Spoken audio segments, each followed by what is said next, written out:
Hi, this is Randy Finney with Right Side of the Chart, and this is a closing market wrap for the week ending Friday, February 7th, 2020.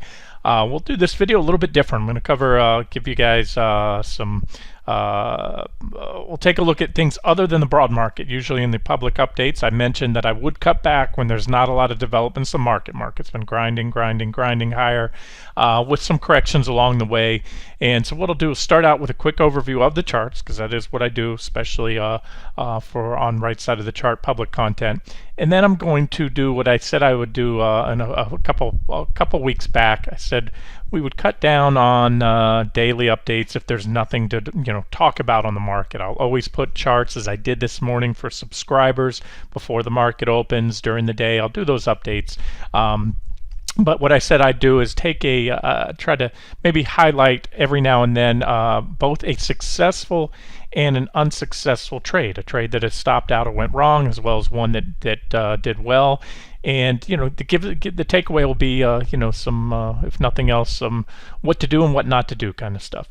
And so I'm going to go over that real quick, but let's start out with the charts.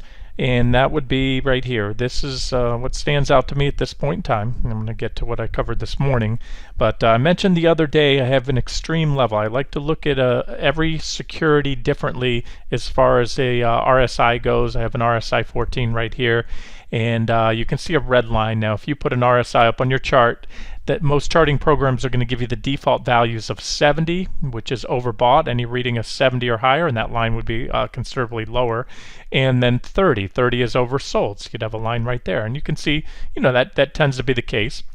And I say this often in a bull trend, oversold is usually one and done. You get down there and they're usually good buying opportunities. But again, overbought, if you're going off the 70 level, that can certainly work on a lot of securities. But remember, in a bullish trend, overbought tends to become more overbought. So you tend to exceed that 70 level and or stay overbought for an extended period of time. And again, I like to look at each security and say, okay, well, what happened every time QQQ or NQ, that's what we're looking at here in NASDAQ 100, what happens every time it hit that 70 level? Well, you went right through it. I don't have a line up there now, but it didn't give you a lot of predictive value. If you tried to short there, you would have been burned on a lot of occasions. If you exited your longs there, you would have left a lot of quite a bit on the table. And so as you can see, I have that line around a little above 86, about 87. This chart goes back for 3 months, and we've only hit that line 1, 2, and just recently 3 times. We fell short of it, shy right there. And so what I said tends to happen is you hit that extreme overbought reading, which again is what's the level it's been the last 3 months, and quite often it's not one and done top, but it is a pretty much the top. What happens or what has happened in each and every case is you went marginally higher, fractionally. We're talking a percent, probably no more than 2%, and maybe even less than that. You can zoom in on your own charts and look at those readings. You can see the the date scale down here. That was back in November right there. And so again, marginal new high, and it was also divergent high. So we pushed up. The indicators started making lower highs as prices made higher highs, put in a divergent high. And what I'm going to just show you real quick is you had for the most part the largest corrections, and this is all part of that one. You had an initial drop and you traded in a sideways choppy range for a while. So again, that was the trigger there. And as as I said, you went marginally higher from that point. So had you shorted it, just shorted or got out of your longs, you would have been fine on both cases. You would have made money with hardly going underwater at all on your shorts. Or if you got out of your longs, at least you would have avoided that grind and the drop. You would have avoided some give back and profits there, and then you could have recycled back in on support. So that's it. Here we are. We hit it there the other day. You can see, same story. We're diverging. Prices went on. I'm going to zoom in a little tighter. Let's go down to, let's do a 1 month period here. And you can see there, divergent high right there. You see indicators. Prices made a higher high while the indicators are making a lower high. There's that extreme overbought reading right there. And I posted this morning to subscribers before the market opened. This is a level I'm watching, 93.98. You need to see either an impulsive break and or a 60-minute close, a solid 60-minute close. And all day, that was posted this morning, almost all of these 60-minute candles. You can see that all day. That's the level we flirted with. I have not modified that line or touched it, and this is technical analysis, how it works. And I'm going to address this in a second for those of you that's saying, okay, we're in a bull trend, why are you looking for the next sell signals and pullback targets? And I say this often, but it bears repeating because I get the same questions all the time.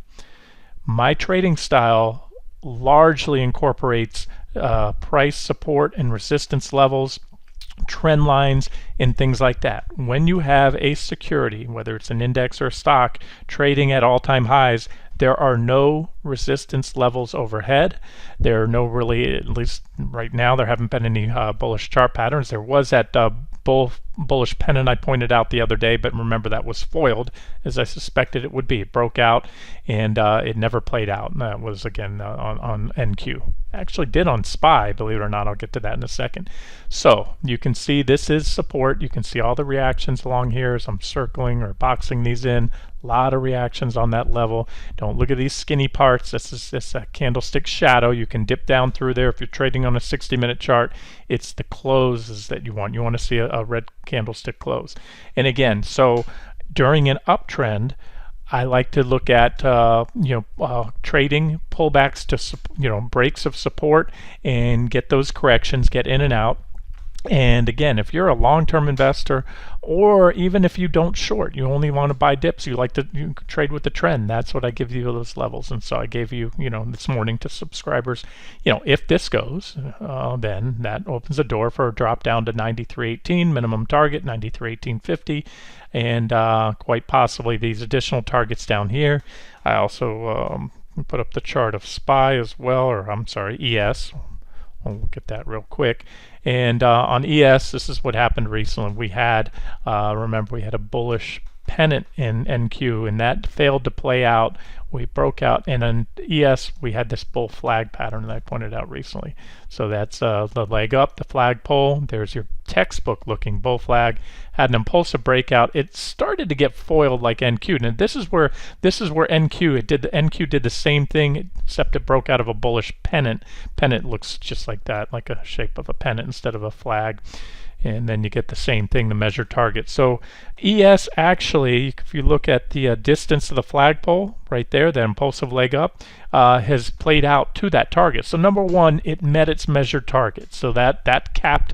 And as a technical trader, if you were long that breakout or during it, anytime, then that would have been your time to get out by using again that measured target. That's about all you can do when a security is trading at new all-time highs to try to guess what's going. There are certain technical tools like Fibonacci projections, or like, again, if you have a bullish continuation pattern, you can use those to try to measure or predict where prices are going to go. And you can see that one played out pretty darn well. It's not this zigzaggy part, it's this impulsive leg up. There's your flagpole right there, your flag and a breakout. And what happened from there? Well, a couple things happened. You hit so just like NQ, you hit an extreme overbought reading.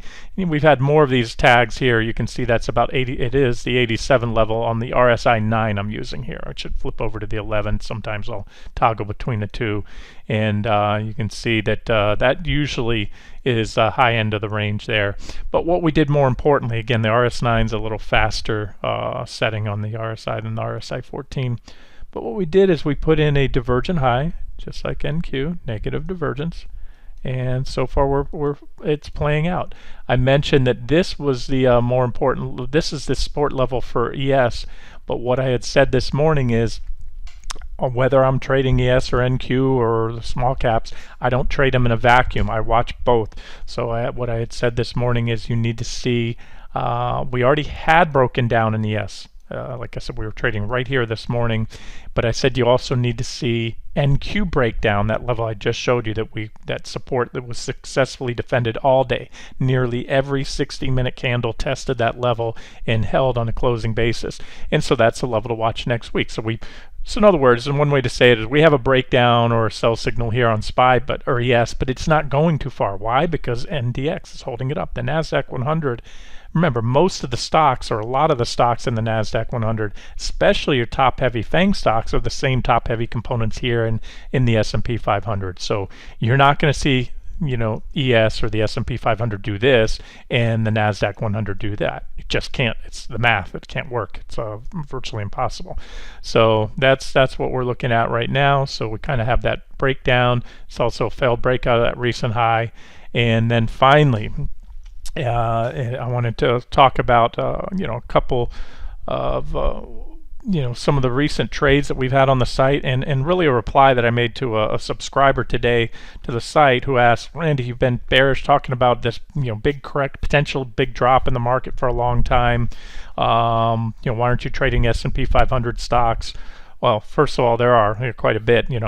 Over the years, I've traded dozens, if not hundreds, of stocks within the S&P 500. But recently, I've mentioned, and I've made it clear for months now, my preference to focus on stocks that are not heavy components of the indexes because of the technical posture of the indexes and the fact that it's just the risk reward is not favorable. Let's go to the S&P 500. Let's talk about this year. We're already well into February now, and when you look at the market, the stock market, the closest thing to the stock market, or what they call the broad markets, the S&P 500. It's 500 companies. Here's where we're at today. Let's see, we closed the year right about, where was the last day of the year? There it is, right here. This is December 31st, and here's the S&P 500 so far year to date. And I've been staying now for the last few months. I prefer to focus on stocks that don't have a high correlation to the indexes. We're up 3% year to date in the S&P 500, and so remember, I'll often and always during an uptrend talk about pullback targets because I can identify support levels, I can identify uptrend lines. So it's a lot easier as an active trader. But do not confuse, because although I don't have time to reply to and even read the comments on the YouTube channel, I looked at it the other day and the trolls are just going crazy. And what they don't understand, and this is my fault, the business model on the right side of the chart is, public content is general stock market analysis.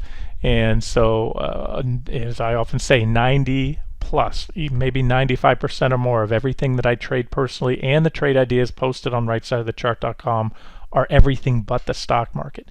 The stock market, S&P 500 here, for example, is a combination of 500 different companies with different business models, different product lines, in 11 different sectors. Even those within a sector, most have nothing to do with the other. And so what happens when you go long, you're going long the most bullish companies, but you're also going long the most bearish companies. And that's why you have about a 3% gain year to date. So again, as 401k money, sure, that's doing great. But as a swing trader, and that's what the site is all about, swing trading, trying to catch these ups and downs, zigs and zags, that is a completely different story. If I'm talking about divergences and where the next sell signals might come from in the next pullbacks. But again, at the end of the day, here's where we're going with this: is most importantly are the what I trade and what you don't see on the YouTube channel or on right side of the chart if you're not a subscriber. We can go and you can view this anytime. That's one thing I do different, I think, from most other services. All the completed trades, all the trades that we've done are accessible here. You can click on completed trades. You can go by category, which I would encourage you to do. So when a member asked that today, I said, well, first of all, almost all, and it has to be well over 90% of trades for months now, many months, the official and unofficial trade ideas on the site have all been longs. If we've had shorts, they've been pullback trades. In some case, we haven't shorted an index. The last official short trade I posted on the site for the indexes back on June 7th, we entered a short on QQQ. It was stopped out on July 1st for a 4% loss. The trade before that was also another pullback trade on QQQ because we're in an uptrend, and that one was good for a 6% gain. But again, that's we're talking over 7 months now, 7 plus 8 months since there's even been an index short or a short on any stock that's a major component of the indexes. So when you go into the trade ideas and you look at the completed trades here, this is going to show you they're all sorted by year. Here's what we've had so far, and I don't believe I'm missing a single trade. We've closed out 1, 2, 3, 4, 5. We've had 5 trades hit, and I'm going to go through these real quick. You can see them here. We have Beyond Meat. Oh, there was a recycle in after the first Beyond trade was closed out. Beyond Meat, BYND. So we had BYND. We first took it for a long, hit the final target for a 34% profit, and that was just a couple days, a couple weeks. Wasn't very long. So we took that one for a 34% profit, closed it out on January 13th. We did turn around, or I did post it as a very aggressive counter trend pullback trade. It was, I knew the top was close, and as I just mentioned there, or showed you there a second ago, that was, if I'm not mistaken, and I might be wrong, guys, that was one of, I think, 2 trades that were stopped out for a loss. Oh no, 3. Here we go. UWT. We had that was a short on crude. Took a 3% beta adjusted loss. It's because it's 3-time leverage. UGAS. 4 to 6%, depending on where you took, how much of the position adjustment you did, and BYND a 2% total net loss.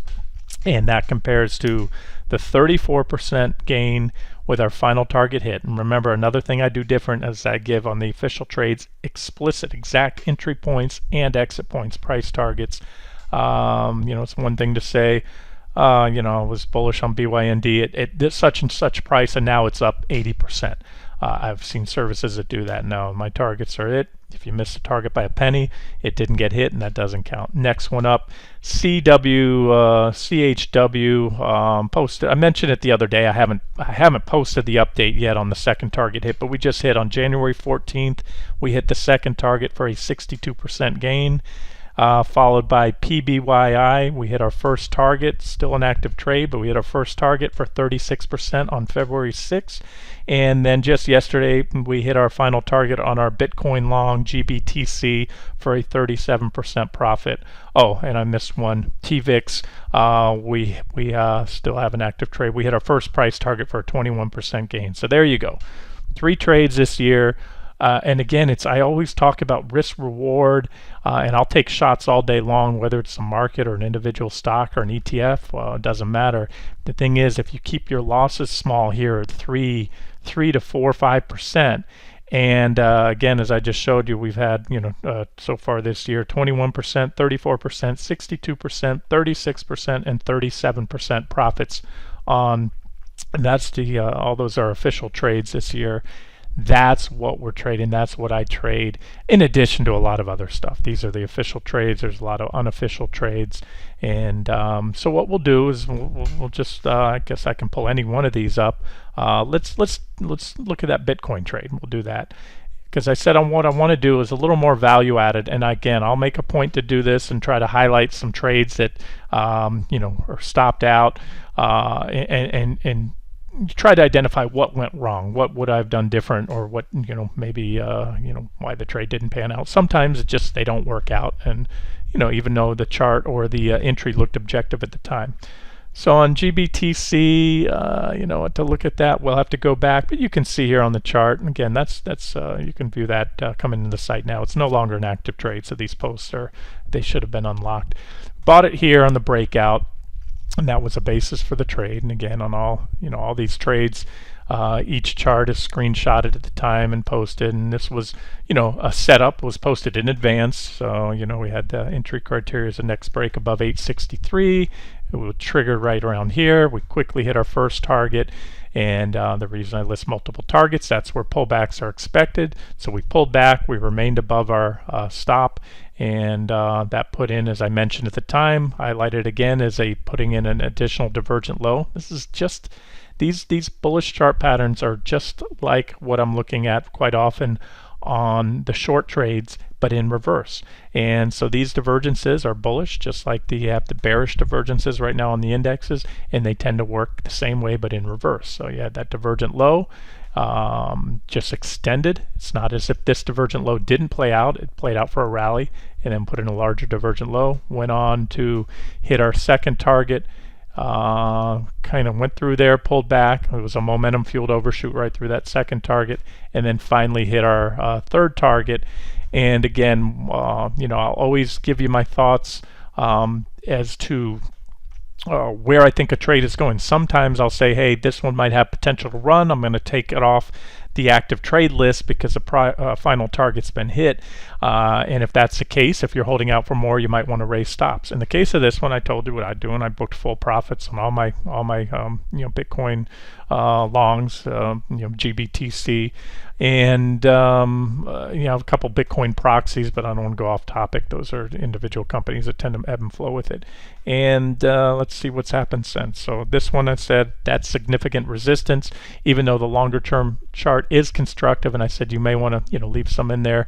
This is the level we've had right here. It's about $12, and you can see it again on that 60-minute chart. This is pretty common when you look at the trades. I think if you go back far enough, you'll be impressed at how many of these hit these final targets, and that's it. That's the end of the run. And one thing there, I list a final target where the risk reward is where either a significant reversal or a complete trend reversal is likely, or at the very least the risk reward is not very attractive. We've had a big run up on that, and you can see that is significant resistance there, as I mentioned when I updated this trade the other day. We had this descending triangle pattern, and I was actually on watch for a short. Mentioned it back then that if it broke, which it did, that would be a short, and it did. And we also we took Bitcoin long back here. It was also an official trade back here, and we hit that second target right there. Took it on the breakout there, and that was good for 35% gain. So I hope that especially those of you that are not subscribers to the site, and if you're just seeing day after day, month after month now as this market grinds higher, me highlighting these pullback targets, potential levels to watch that could trigger the next correction. That's not where the money's to be made, nor is that where I ever put a big chunk of my portfolio, especially when it counter trend trades. This is where the easy money is made. So, I'm going for 30 to 60% trades with well into the double digits, whereas market's going to grind higher, and it may continue to grind higher for a while now, up 3% year to date. And here's a half dozen trades that have all ranged from the minimum 21% all the way up to 62%, with quite a few of those in the mid 30s as far as profits in just short order. And that's it. I won't go through each and every one of these, but again, the takeaway is these, the same way the market is at all-time highs, or in some case of these stocks, multi-year lows. This was an all-time low on BYND. Had an IPO, went to the moon, and I was actually I think mere basis points or percentage off the top. Posted that as a short trade. That was in the trading room. Actually, two short trades on that one, both very successful. The two biggest corrections we had off the top. And then just like a topping play, like the market with these divergences building, you had same thing, bullish divergences building. That was a catalyst. So this wasn't just some random 35% plus run in BYND. It was clearly telegraphed in advance by the technicals. We entered, well, we'll have to look. That's when the final target was hit, and there was a trend line, and you can just go down here in that post below, and you can take it, chart by chart. This was when the setup was posted back on January 7th, with an entry to be triggered above that 79.52 level. And that's how these things play out. And one day the stock market will play out the same way. And at that point, instead of just trying to game little quick pullbacks, and there are quite a few trades I put on that I thought we'd get more, and I've either covered those, and if I thought we were going to get more, what I did is I moved stops down, and I was either stopped out for a loss or stopped out for a gain in the case, or in many instances, I get these short-term sell signals like I was just showing you on NQ. What to look for next week. It was what to watch for today, but we never got that today. And that's the other thing I just want to make clear, is that an untriggered sell signal is nothing more than that. If you have a trade set up, it is only a setup pending or needing that buyer or sell trigger, in this case a sell trigger, and that's where we're at right now. So when I talk about things like that and shorting these, quite often I'll cover, we get to those targets. As I mentioned right here, this was the first sell signal. I had not posted a sell signal in the market in a long time. And then I posted that when we broke down here on the 60-minute chart, went short NQ, mentioned covering it here. That's when the whole coronavirus thing started. Mentioned covering that short, reversing it, riding it back up. I forget where it was. We were looking at QQQ, closed the long, reversed back to short. And I still have that short. It's down, I think it's 3-4%, no more 3-4% underwater. But it's also, I don't want to say hedged, but diversified, and I even have a partial hedge against it, one position. But it's also, one of many positions, and that's just me, and that's my active trading account. There's not enough evidence in the NASDAQ 100 or S&P 500. We don't have any daily sell signals, any solid sell signals on the daily chart or anything like that right now. So I post these as just, take it or leave it trade ideas if you're looking for quick pullback trades. But again, just to reiterate, it is not an active short, nor have we made any official short trades on the indexes again for over 8 months or more now. So I just want to clarify that. Again, probably my fault for those of you that follow the YouTube channel and you think that all there is a stock market, and that I've been identifying divergent highs in trend lines and support levels to watch that could trigger the next big drop or even the next big bear market, which will come. That will come. There's no doubt about that. And when it does, it's going to be a lot easier to navigate on the way down, because those are where well-identified levels. We're just looking at a 60-minute chart here, but you could flip out to a daily or a weekly chart, and that's where things get very interesting, and that's where at least my style of technical analysis shines. Everybody does it different. There's some people out there that'll just say the market's going up, up, up, and they don't cite reasons, or they have their reasons. They're making a solid case as to why it's going to go up. But where I was trying to go with this is when things turn, that's when you get these big long-term trend lines, everything that I've talked on for years now, in fact, that we've yet to trigger these. We need these long-term sell signals, like my 20-month exponential moving average on QQQ does a great job of defining bull markets. We're still above that, the primary bull market trend line. This is where we flip from bull to bear market mode, and we came close in recent years. We came close, but it ended up just successful tests of those key levels, and these again are just two of the most important levels in my opinion. So until then, like I said, I'll continue to do these updates. I'll continue to point out levels. That chart's a mess. Let me give you a clean one there.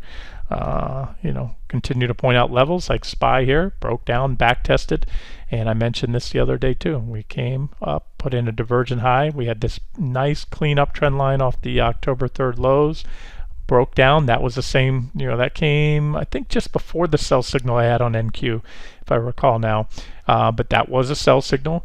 And really remains right now. This is still, the S&P 500 is in a bearish technical posture. Yes, the trend is up, and I know some people have a hard time with that when I say a bearish technical posture or bearish setup. The current trend, you cannot argue, is up. But we had a sell signal here, a solid and impulsive breakdown, and so far this is nothing but a back test of that trend line from below. If we regain the trend line next week, we get back above it, then and especially if these divergences all get taken out, we still have the RSI divergence, not the PPO, but the RSI divergence is intact. If that all happens, and guess what? You don't really have a case anymore that we might get another leg down, that this may have just been the initial drop in a larger correction. And so why don't we just wrap it up here? And again, I'll try to do this every couple days. If I skip any market updates at the end of the day, especially on the public content, then I'll make a point to highlight a trade. And guys, I will make a point to every now and then also pick a loser, especially if it's something that clearly in hindsight there's something that I see that I missed. Again, nobody bats 1,000, but the key to this game, the key to success is don't risk a dollar to make a dollar. It's not going to get you anywhere unless you're batting well over 500, meaning your 50% of your trades or more are successful. So far this year, we have been batting well over 500, but more importantly is the winners that we've had have outperformed the losers by a factor of, I'd have to do the math, but 8-10-fold. And that's, even if you're doing, just 2 to 3 times, that's what I like to at least take a 3-to-1 risk reward ratio when I take a trade, risk a dollar to make 3 or better. That's what I like to do. And if you can have a better risk reward ratio than that, fine, but there's a little more that goes into it as well, such as where are the support levels, and not just randomly taking a trade, pot shot trades. You want to look for the objective entries and with clearly bullish or bearish chart patterns or technical postures, and then a well-defined entry, some type of trigger or catalyst that is the reasoning for going long or short that stock. All right, guys, we'll wrap it up here and pick it up next week. And this has been Randy Finney. Have a great weekend.